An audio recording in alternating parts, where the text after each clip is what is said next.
The airline industry is facing more stormy weather as it starts the new decade, flying through turbulence and uncertainty. Japan Airlines is the latest casualty, filing for bankruptcy protection. And an aviation expert tells us that United Airlines is also facing financial hardship. And for them, the worst may be yet to come. But it's not only airlines that are having to rethink their economic model. Some airports around the country are also struggling financially. Here in Southern California, Ontario Airport has been seeing a significant drop in passengers. We spoke with aviation expert Jack Keady for his take on the airports in Southern California. How many first-class passengers are there in Ontario? And the answer is very few. And how many full-fare passengers are there in Ontario? Very few also. The backbone of an airline operation has to revolve around, a normal airline operation, has to revolve around getting a good mix of business travelers that are willing to pay more than the discount fare.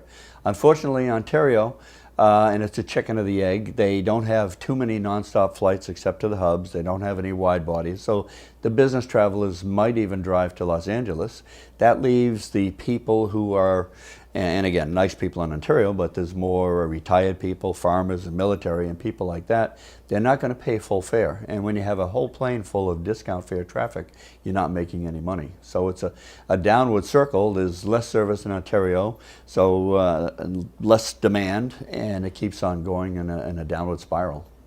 Well, the trends, if you're looking at the statistics, seem to be showing over the last, I think it's 3 or 4 months now, traffic has been picking up again, monthly passenger traffic at Los Angeles International, and also at John Wayne Airport. That seems to be the other one that's seeing an uptick.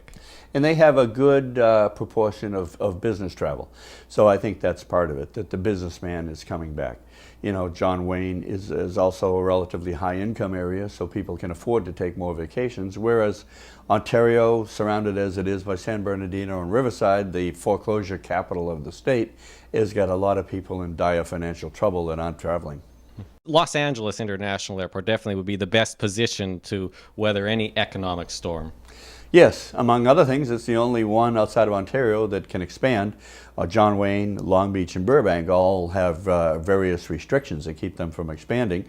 We discussed Ontario, that's not in an expansionary mode, so that leaves LAX as the nexus of new service. And in fact, I think Alitalia is coming back to LAX this spring and summer, and you'll see more and more flights get added back over the years.